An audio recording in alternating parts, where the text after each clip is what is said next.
Welcome into the fast break here on Inside the Auburn Tigers. Jason Caldwell and Mark Murphy from Inside the Auburn Tigers magazine, newsletters, and AUTigers.com. And Mark, following a disappointing loss at Florida, where Auburn just didn't play very well, didn't have a lot of energy. A quick turnaround for this team now as they travel to Arkansas senior night at Bud Walton Arena against an Arkansas team that's playing pretty well right now. Another difficult challenge for Auburn to wrap up at least a share of the SEC regular season championship. You know, Auburn and Arkansas played back in early January. Auburn played really well here at the arena, won by 11 points. And it was a game Arkansas didn't shoot particularly well, particularly from three-point range. You know, Arkansas is very dangerous at Bud Walton Arena. They're 14-2 this year.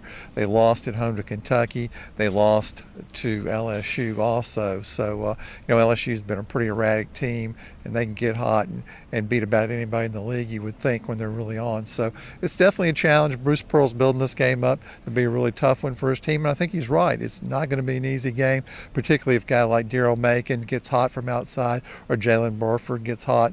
Those guys are very talented guards. Absolutely. And you look at late season basketball, postseason basketball, Mark, and it's really centered around guard play. And, you know, we talked to Bruce Pearl on Monday. He talked about, you know, the key for Auburn obviously is Jared Harper, Mark. When Jared Harper plays well, Auburn has won games. When he hasn't played well, you know, they've struggled in losses. And you combine that with Bryce Brown continuing to come back from shoulder and ankle injuries, Mark. You look at those two guys, is that, you know, those two guys get it going.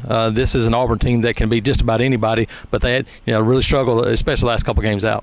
Yeah, you know, Bryce Brown has been trying to find his open shots, and other teams are really, you know, sticking to him defensively and making it tough. And, you know, because of his ankle, I don't think he's as quick as he used to be before the injury, and he's not nearly as prone to take somebody off the dribble and drive to the basket, which he's been very effective at doing.